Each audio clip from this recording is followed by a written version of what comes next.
Hey everybody, Mark Herman, aka LA Bengals fan on most of the major platforms, and I am joined here by Jake Circus of the Jake Circus podcast, and this is Jungle Talk Week 17 preview show. Yeah, hooday.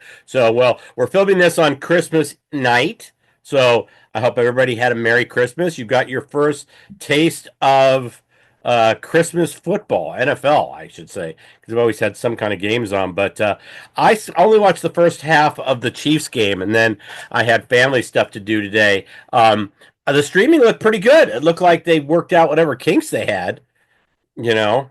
Yeah, the Beyonce halftime show was a whole production. It was, the picture was great. And yeah, I mean, I had no problem with anything that happened on the broadcast. So I just realized today that Netflix they're contracted for games on Christmas the next 3 years, I think is what I read.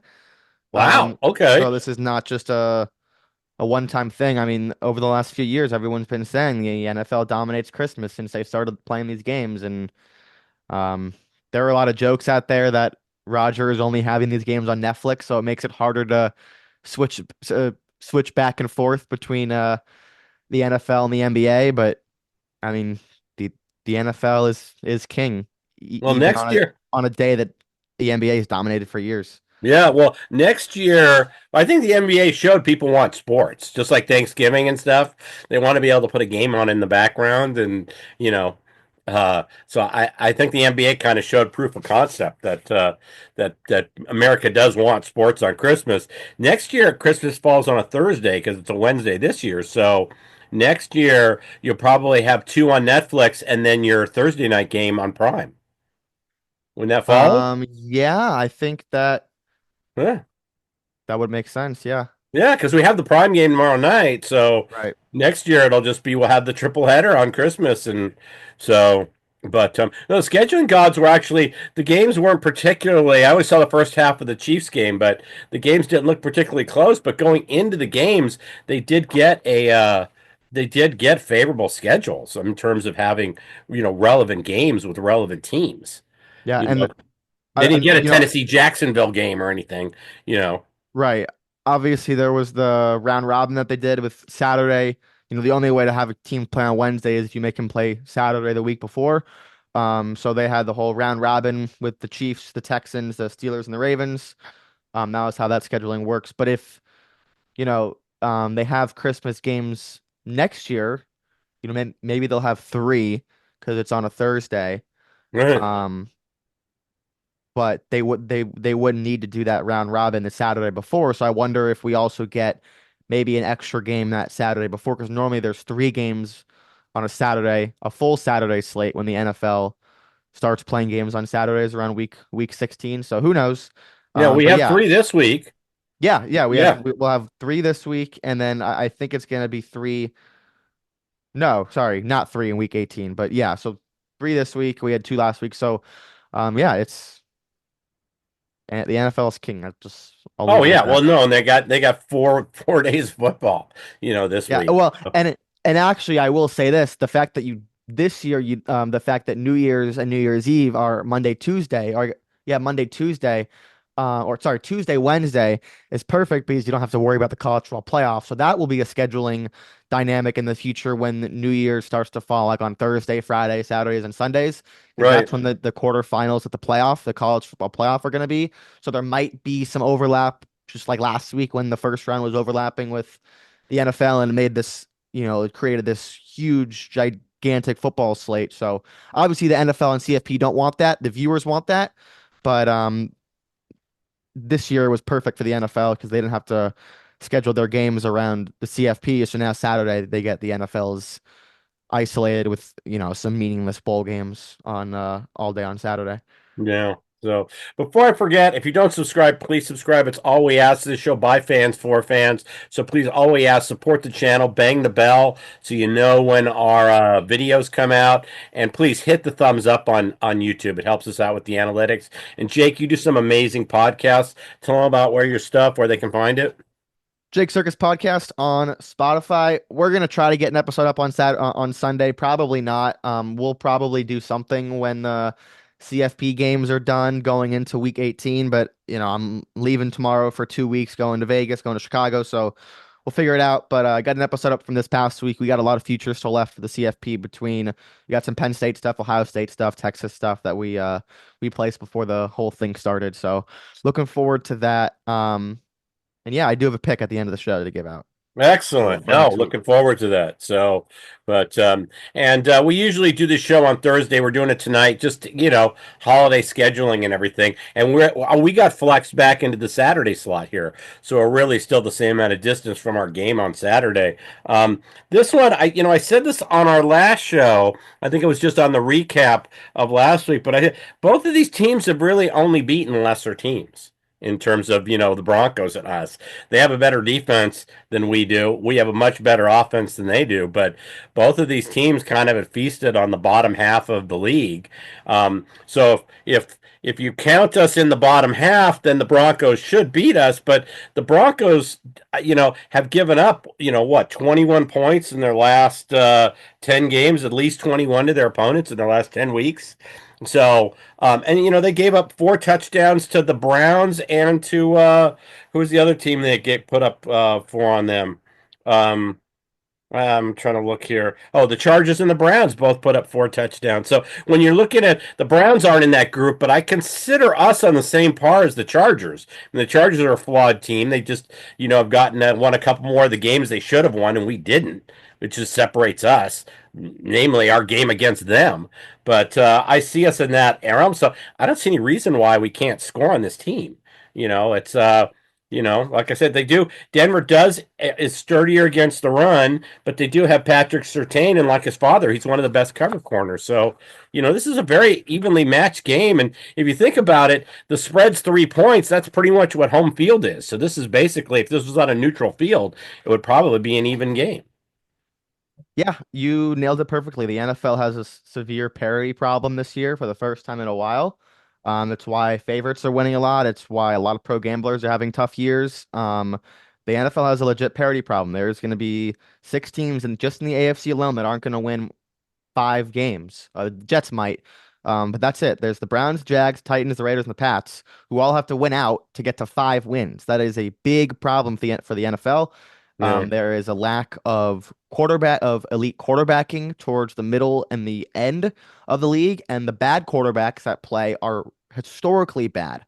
So that's a big problem for the NFL, and especially the AFC, where you have teams like the Colts and you have the Broncos and the Chargers. The latter of the two, you said it perfectly, have not beaten anybody. I mean, they're going to have 2 playoff teams, just the Chargers and the Broncos, that are going to, unless the Broncos win this game, that are going to beat 0 teams that anybody takes seriously.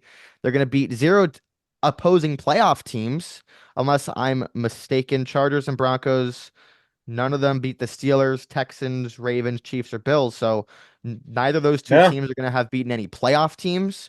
And that's not even including the Texans and the Steelers, who nobody especially after today, nobody thinks are any good. So there's a big parity problem in the NFL. This is a big ramble for me, but you might look at the Broncos record, they're 9-6, but they're not really a serious team. And I said this on the show last week. I don't mean any disrespect to the Broncos. I think they're a well-coached team. Bo Oh, Nix has gotten a 100%. Bo Nix has gotten a lot of love this year because he's kind of managed the offense and has made a lot of easy throws. But the offense hasn't been very efficient and hasn't been very explosive. The metrics are slightly below average at best. Some of them are even, upwards of 28, 29 in the NFL. This is not a good offense by any stretch. It's a very good defense, and the defense is coached very well. But again, their toughest tests. The Chargers put up almost 400 yards against them last week. I look back at that Ravens game from early to the end, Yeah. mid to end of October. That was the big Broncos getting exposed game. The Browns threw all over them. They were playing with their food when they went to Vegas, gave up almost 400 yards to Gardner, a combination of Gardner Minshew and Desmond Ridder in that game. So as the season has gone on, this defense has kind of gotten worse.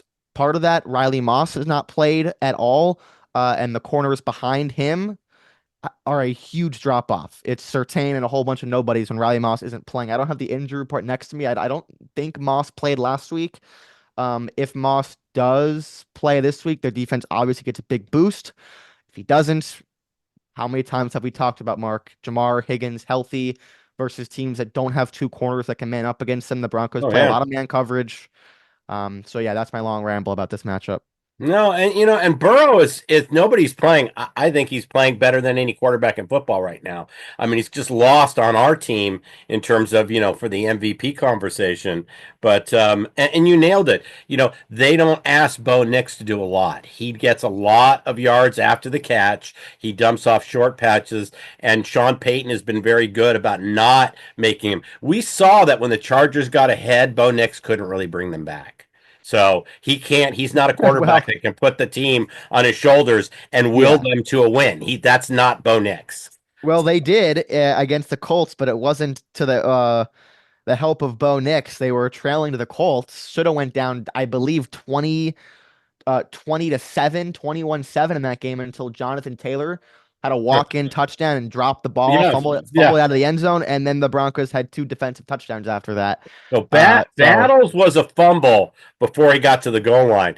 Jonathan Taylor legitimately threw the ball yes. thinking he was past the. He pulled a Yeah, Deshaun and Jackson where he just kind of let it go at the two. that And and Mark, that Jonathan Taylor fumble obviously didn't have, in hindsight, probably not going to have a huge impact on Bengals playoffs, but that fumble could decide the 7 seed in the AFC because if Taylor doesn't fumble that and the Colts go up 21-7 in that game, they probably don't run that stupid trick play that resulted in one of the interceptions. right, No, the picks. There was a technically a fumble six, but because it was a backwards pass, but it was right, a pick six. They probably don't run that stupid play, and more than likely beat the Broncos and clinch the 7 seed. Now the Broncos can still lose this game, which will open up the door for the Colts to get in anyways. So who knows? But I mean, yeah, yeah. So that game is a game I look at when I look at this Broncos team, and I'm like, they played well defensively, but had a couple of splash plays, and that offense like had nothing. And then the week after, second half, they had nothing against the Chargers. Jesse Minterman made a lot of adjustments. Now, can the Bengals replicate that? Get pressure with four? Probably not. Um, but yeah, that's kind of what I'm thinking when I look at this Broncos team. I would expect the Bengals to play bend don't break, give up a lot of easy completions for Bo Nix, just kind of let him do that. And then maybe in the second half they kind of send more blitzes, make him throw over the top because right. when teams have done that, that's when you see the Broncos offense start to sputter and go on these droughts where they don't really score points and kind of let teams play or hang around and come back. But I would expect in the first half of this game, the Bengals to give up a lot of easy stuff, maybe play some red zone roulette and force some field goals. The Bengals' turnover luck has kind of come back the last few weeks. Oh yeah, They've gotten some red zone turnovers. Um, you know what happened in the Cowboys game, so who knows? But yeah. that's what this game's going to come down to. Well, I want to circle back to something you talked about. You talked about this group of team that's going to make the playoffs, where there's going to be a couple teams that just don't frighten anybody. There's your top five teams, and then there's the last two, and you've got the Broncos in there, you've got the Chargers in there. You can look at all three teams in the hunt. They're all kind of the same way. They Well, haven't yeah, played well against and that's including us, Indianapolis and Miami. So they're all kind of these. Now, we probably have the scariest offense of the group, but we also have the weakest defense of the group. But I would think that we're the one nobody wants to see in the postseason. Because yeah, by far.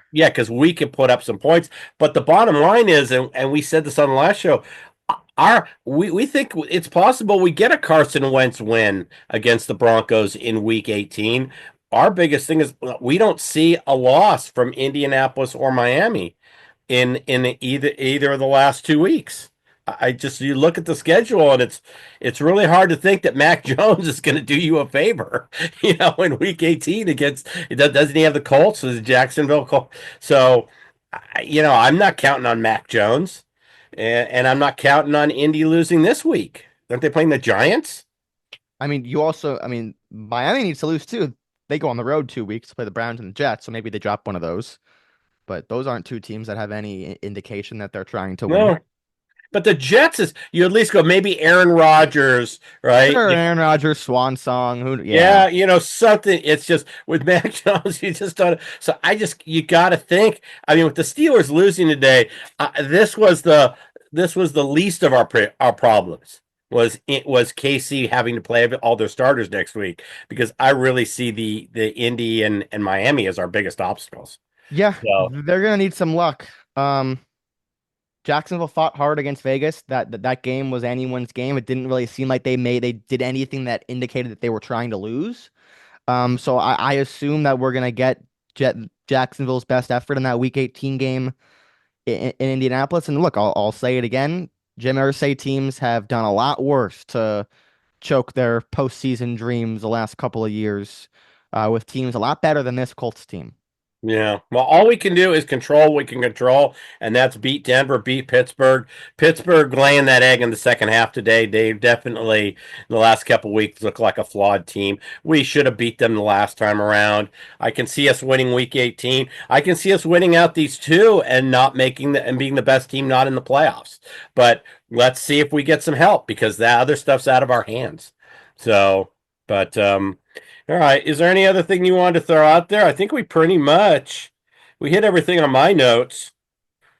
Yeah, So the just yeah, I was saying Steelers. we had the lesser run defense. I was saying I was going to talk about how we made Rico Dowdle look really great when we played the Right. Cowboys. So I mean, it's just good. The Broncos don't really have a back that's like this premier back that could take advantage of our run. But since we made Rico look so good, we're certainly capable of making one of their running backs, have a great week. So. But still, I think we put up enough points in this game. Like I said, I don't have any problem seeing us win this week. The postseason, that's another story. I mean, we've just talked ad nauseum about why we think that's a long shot for us, but we'll see how it goes. So, so is there anything else you wanted to throw out there? That Ricky Doe Um, was the last.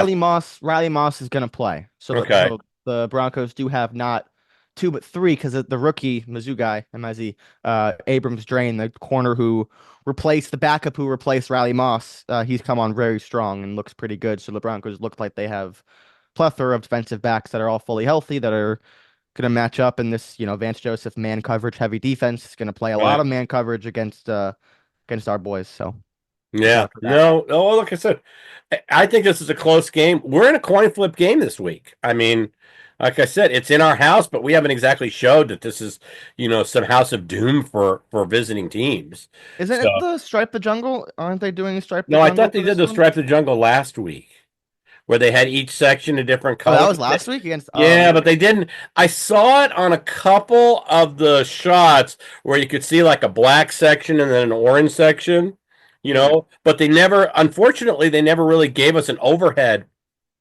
on TV or mentioned it. Maybe it's again this week. I don't know. Is it? Which game was the White Bengal? I feel like they're doing something for this game. Were I they don't know. striping the jungle again? I don't know. I Well, guess we'll see.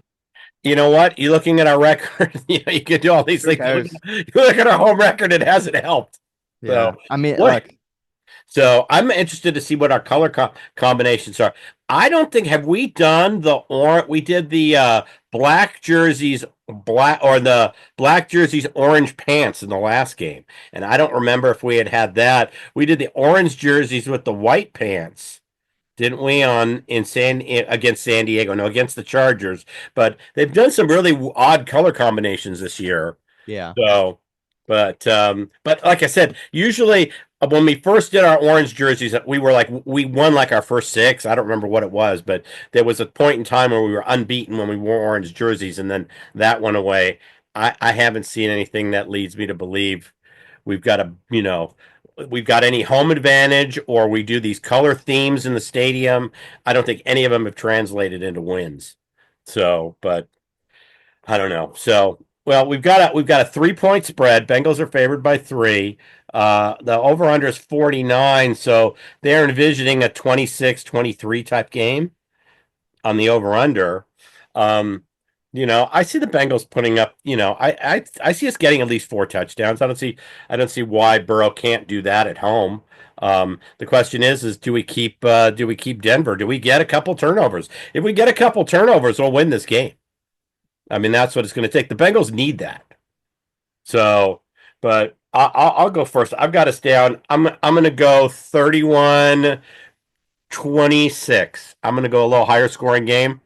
I think both teams come out ready. So I'm going to go 31-26 Bengals. But we could I easily lose this game 29-26. It's not it's that's not un-Bengal like based on this year. I will go.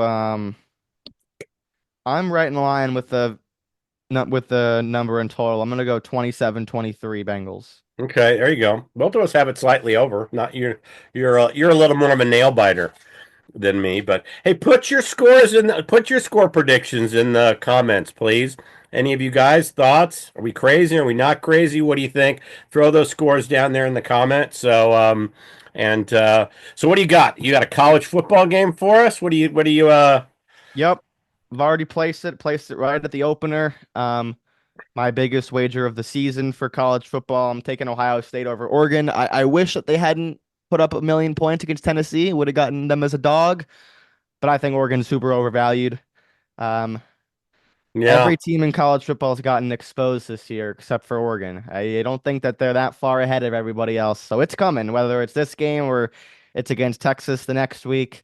I feel very strongly that Oregon is not going to play for a national title this year with the draw that they had. And look, we can say all we want about how screwed Oregon got. They deserved it. They won, the Big Ten. They beat Ohio State the first time, and they got totally screwed with this with the draw and the 1 seed and the six seed is better and the 5 seed is better in terms of path. And I agree with all of that, but I bet on the games that's in front of me, and I think that Ohio State right now is a better team than Oregon. There'll be a lot of Ohio State fans at the Rose Bowl, so I'm gonna take Ohio State. Yeah, no, you know what? I agree with that pick, and I'll give you my rationale. I really think that because we're learning with this new college format this year, I think they're going to change how they seed things and do stuff next year because it was way too easy pickings on. I mean, every single home game covered by a huge number this last week. It was just low hanging fruit. I think that all the teams that played this last after 3 weeks, I think all of them win this week. I think it's a benefit to not have 5 weeks off. I think you're better off Well, it's playing. not five. It's more. It's like it's three weeks. No, no, That's no. still a lot. No, for the yeah, but you're playing in the middle. You have a group of four teams that got ready and played very meaningful games and played very well. And I think they've kicked the rust off. They're ready to go. They have 2 weeks to prepare for their next game. I think Ohio State wins. I think Notre Dame beats Georgia. I mean, you can go down the list. I think Arizona State's in trouble. I think Boise State's in Yeah. trouble. I mean, to me, I think it's going to show that this was a real. How many times do you see it? You see it in baseball a lot where teams are in playoff mode the last 2 weeks of the season. So the wild card teams tend to come into the postseason with a lot of momentum. I think that's how this college football, the way it's played out, is going to lead. So I like all the teams that won, last week in the first round of the college football playoff. Yeah, So I think I don't know if I'm gonna get there on Notre Dame. I think right now slightly lean Georgia. But I agree with you. I think that the rest will actually benefit Georgia more because Notre Dame isn't gonna have a whole lot of tape on Gunnar Stockton, and Georgia has obviously a lot of Riley Leonard tape. They kind of know what Notre Dame wants to do, and Georgia's had all this time to prepare for having the backup, and whereas in the SEC title game, he just came out of nowhere. Beck got hurt on a stupid fucking Hail Mary at the end of the first half, and oh, here comes Gunnar Stockton out of the locker room in the second half. Now they've had much more time to relax and right. install some stuff for him to make some easy throws. And Kirby's won in so many situations exactly like this countless times. So you really have to have a super lean to Notre Dame to go against Georgia here. Yeah. Of all the games, that's the one that I like the least. and I've teased it. I think I got Notre Dame plus 9.5 or something. But I like that. of all the games, I like that one the least for exactly what you said.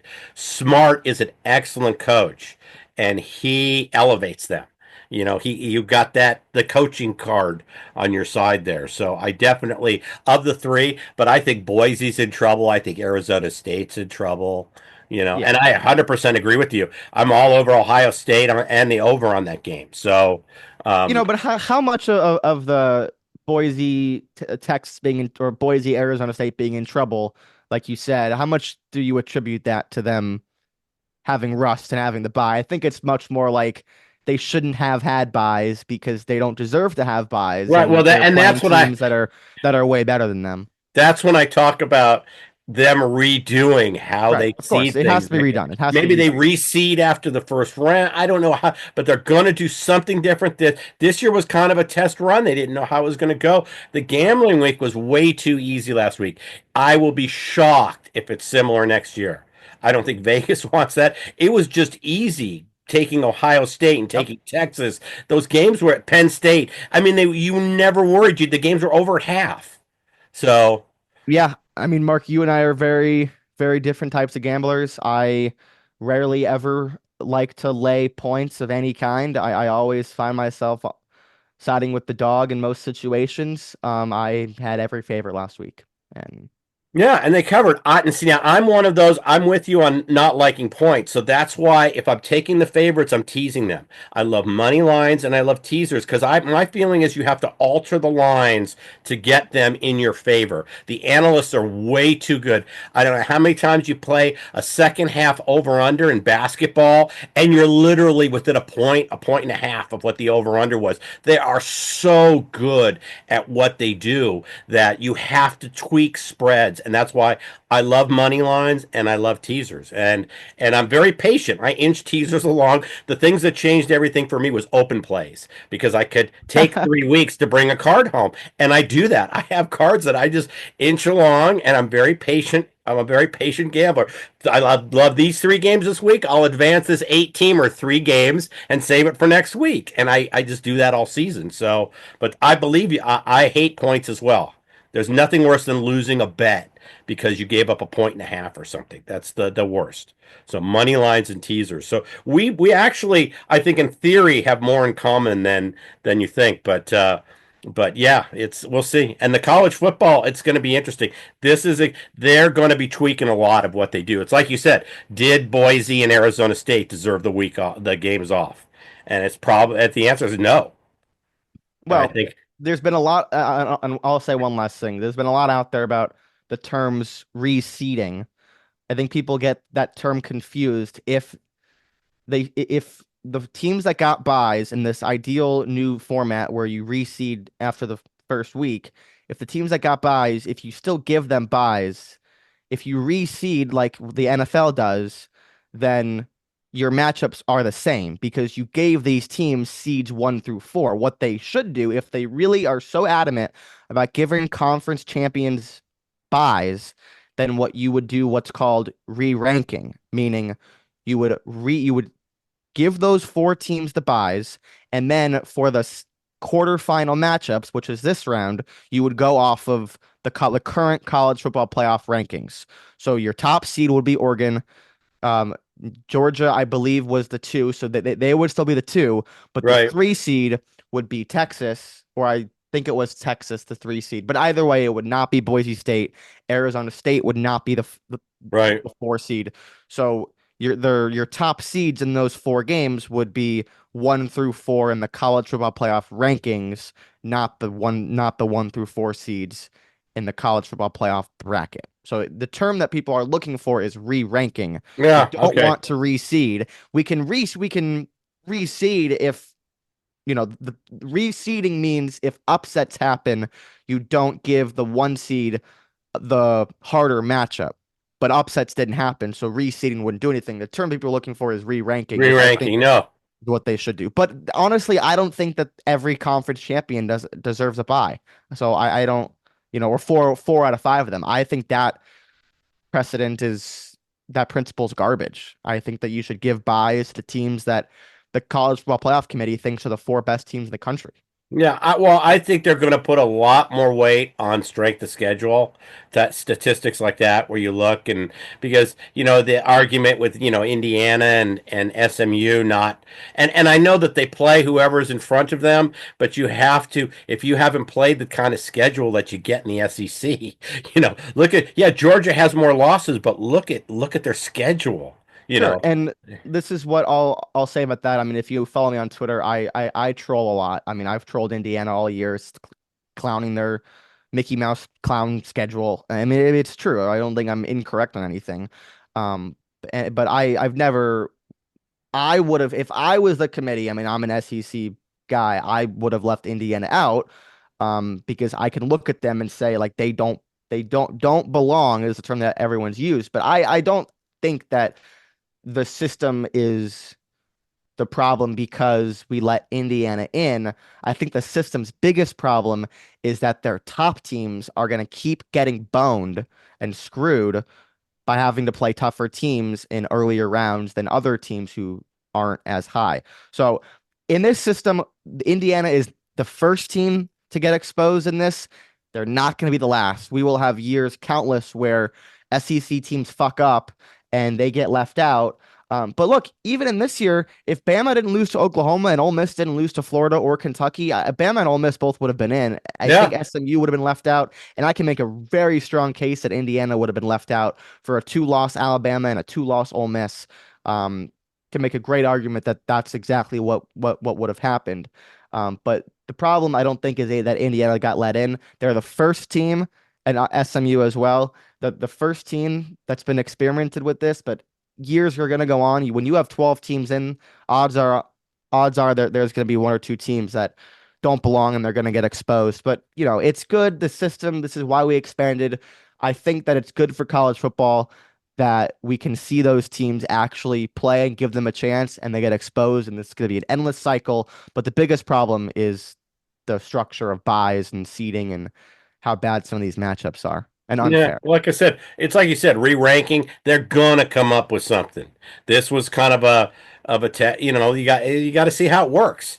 So there's going to be tweaks, but next year's college football playoff, and but I just love having the extra sports. And like I said, I'll take the low hanging fruit for a week. It gave us a little bit of a side kitty to play with going into the New Year's games and the NFL postseason. So like I Yeah, I said. think I think home field advantage was overrated. Was very underrated in the market. Oh, huge. Especially you had games being played in these places where we don't usually have college football games, a Yeah, playoff and type of college game being played in those kind of weather conditions. It's just not well, I don't think it was just the cold. I mean, I think that you look at some of these matchups we have in the regular season and how big of a deal hosting a game is. I mean, it matters a lot on the point spread.